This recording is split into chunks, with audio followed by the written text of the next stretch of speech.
Alright, so it seems that Tweetimoto has gotten sick of just laying back and not tweeting about Sonic Frontiers and answering everyone's wet dream questions, and has gone back to real wet dreams. And has gone back to responding and answering everyone's wet dream questions. So you got more info regarding Sonic Frontiers and the DLC. On top of that, SEGA have realized that they can make even more money by doing no more work. So guess what? They're about to do that shit.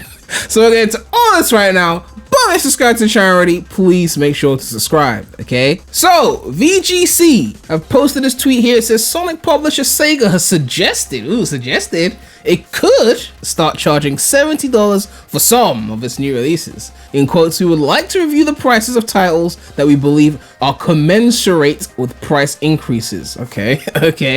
Let's see the article. It says SEGA suggests it could become the latest publisher to raise game prices to $70 for some of its new releases. SEGA Sammy CEO Haruki Satomi and CFO Koichi Fukazawa were asked about the possibility of raising game prices during the Q&A session following the publication of the company's full-year earnings in April. In the global marketplace, AAA game titles for consoles have been sold at $59.99 for many years, but titles sold at $69.99 have appeared in the last year, SEGA said in a newly published English transcript of the event. It's been more than a year. I swear it's been more than a year. I swear Sony been doing this for ages. Like, it's been more than a year. I feel like I've been paying $70 for at least a few years. We would like to review the prices of titles that we believe are commensurate with price increases, while also keeping an eye on market conditions, basically keeping an eye on what they can get away with, essentially. It's not about needing a higher budget or we need like more money to make a better quality game for you people. It's about, well, if the market's doing it, like, how can they do it and we can't? Like, if they can do it, then why can't we do it? In August 2020, Take-Two's NBA 2K21 became the first, it's been through like almost 3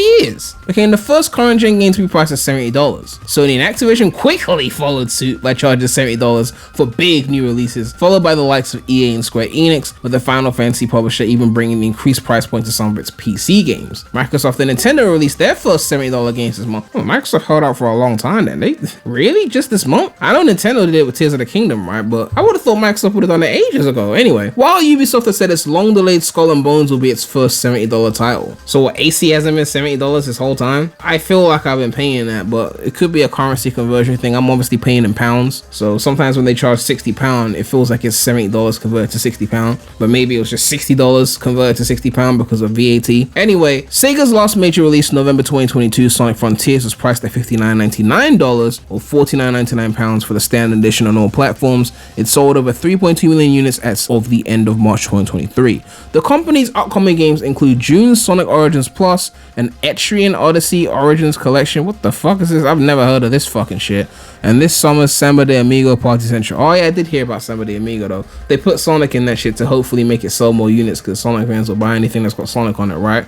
Anyway, there's a tweet that responded to the original tweet of this that pretty much summarizes my thoughts on this shit. It says, they're not thinking about anything. They're already doing it. This is just their way of letting everyone know. And it's facts. They're not thinking about it. They're telling you, like, this is what we're about to do, and you're about to accept that shit, okay? We're charging 70, and you hardcore Sonic fans don't even bother bitching and moaning because you're gonna pay it, right? And it's facts. I bought literally every Sonic game, right? At least the ones that are available to buy. I mean, I didn't buy Colors Ultimate because Epic Game Store exclusive. I'm not doing that fucking shit. And I did get a review code for the Epic version. That's the version I streamed on my channel. And by the time it came to Steam, I'd already beaten on Epic, and I was like, I'm not gonna buy it on Steam. I mean, maybe if there's a heavy discount, like under £10, then I'll cave and cop. But like, that's the only Steam Sonic game I haven't bought, is Colors Ultimate. If they had just dropped it on Steam from the jump, I would have bought it because yes, I'm a Sonic fan who buys everything. But even I've got my limits, and Epic Game Store is my limit. The point is, people will pay $70. The fact that Frontiers came out and is selling these amount of units, and the reviews, I mean, the critic scores are not really that great, to be honest, but they're not bad. And the fan scores for Frontiers are pretty high. People are saying it's an S-tier game, apparently. I mean, I don't see it, but people are saying it. They're going, we're starting to get a bit nice. We could raise our shit to 70. Like, we're doing all right, you know? Like, we dropped the Sonic game and it's not a Forces flop. Like, it's not a boom. Like, we're about to do this shit. We're about to make, what's $10 out of 60? We're about to make 16% more money while not increasing the budget one iota, right? I mean, maybe they do raise the budget. I'm just saying, like, it's just funny how they make these articles like, we're considering, you know, and this is watching what the market does and can we get away with it? And it's like, you're gonna do it. Okay, we get it. Just do it. People will still buy the game. And those who don't buy it at 70, when you heavily discount the game like 2 months after release, then they'll buy it. It's the same shit, okay? Now on to Tweetimoto. A Sonic fan has tweeted at Daddy Quiche and says here, hello, I'm sorry, but let me ask you a question. Why was Kronos divided into 3 islands? I mean, you already know the answer to this, but let's hear it from the mouth of the developer. Kishimoto goes on a tweet thread response and it says here, hello, as you might guess, Kronos was originally an island. When we did playtests in the early stages of production, we received a lot of feedback from testers saying the island was too big and that it was boring, all the time grass and boring. So the solution was to just give us 3 of those islands instead. And okay, let me continue. Various modifications and ideas were incorporated to solve this problem, but one of them was to make the island smaller and move to the next island before getting tired of the scenery of the first island to play and enjoy the scenery. And then the solution was to just take the rest of it and just put them back to back as the 4th and 5th island. Okay. I decided to divide Kronos Island into parts so that players wouldn't get bored with the look of it, not just the gameplay. With these fixes, we were able to get a positive evaluation in the next playtest, and it became the current shape where the island becomes wider as you go further. Which this is a standard response that you'd expect to hear from this, but then he gives us the gem. Okay, the last tweet in the thread, he goes, however, as everyone has pointed out here, I also agree that the climax of Uranos Island, which is the largest island, lacks excitement and becomes repetitive. We are currently working on an update for this issue as well. So they're basically overhauling Uranos Island to make it less repetitive, which is very interesting that they're actually going to fix Uranos Island. I hope they also, those of you who actually tweet Kishimoto, tell him to change the aesthetic of Ria Island to something different from, you know, Kronos, because I enjoyed Ria Island, even though it's just the platforming challenges. I thought it was fun, but I just wanted a more final looking aesthetic for it, basically. Personally speaking, I felt like Uranos Island was repetitive because the gameplay loop had gotten boring by then. Like, we did Kronos, we searched for the stuff, then we moved on to,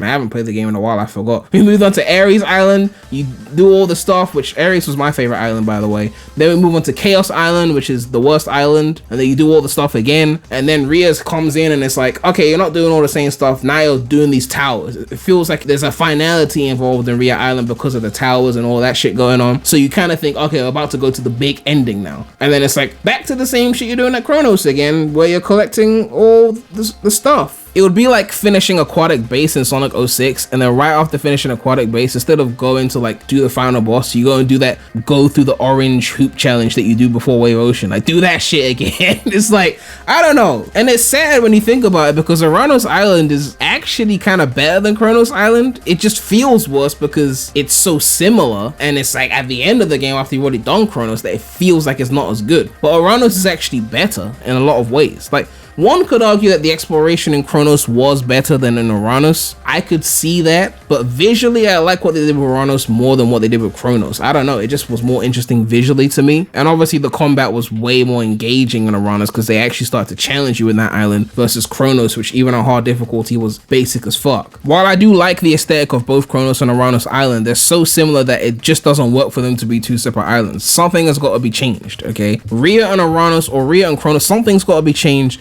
so they don't feel like the exact same island. I've seen mods that have just merely changed the grass to purple and it felt more fresh than what we actually got in the game. It's amazing how just changing the color of the grass was enough to, you know, twist my brain into thinking it was something different. I mean, they've done this in the past before. A Sonic Team have reused assets in the same game in a way where it didn't feel like it was exactly the same thing, even though you could tell it was similar, right? Like in SA2, they had all sorts of tricks for that. Like they would change the aesthetic of the level a little bit. They'll change the music. Like everyone knows that Final Rush and Final Chase is the same basically area.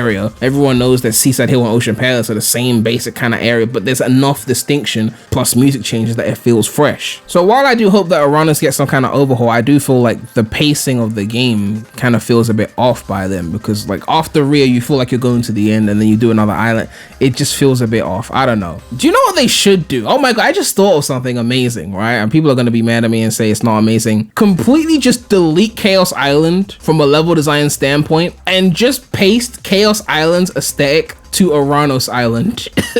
Just do that, okay? Like, this is a mod idea. Modders, let me know if this is possible, because now I'm thinking about this. This would be perfect for Frontiers. Like, this would bump Frontiers from like a B to maybe even an A, in my opinion. Just where Chaos Island is supposed to go, just delete the original Chaos Island and just paste Uranos there, but with Chaos Island's aesthetic. So you go from Kronos to Ares to Chaos Island, but it's really just Uranos Island's design, but it looks like Chaos Island. Maybe it's some tweaks to account for the lava and shit. Then to Rhea, and then final boss. Done. Like, that's it. That would actually be great. Now, someone's gonna be mad at me and say, but Chaos Island is underrated, and I don't care. But that's how I feel. Let me know what you guys think about this in the comment section below. How would you improve the pacing of the game and the 3-island reuse? What would you do to improve that situation in potential DLC? Do you want to see them redesign the aesthetics of Rhea and Uranos Island? And how do you feel about Sega getting ready to charge $70 for some of their games? Meaning, obviously, the Sonic games are going to get that treatment first. And I'm guessing probably Persona as well, because people are buying that. And of course, a big shout out to all my channel members. If you want to become a channel member, you can click the join button next to the subscribe button. But yeah, make sure to like, comment, subscribe, hit that bell. Make sure to check out the non-Sonic channel. The link will be in the description. But that's all I have to say right now. So, Premy out.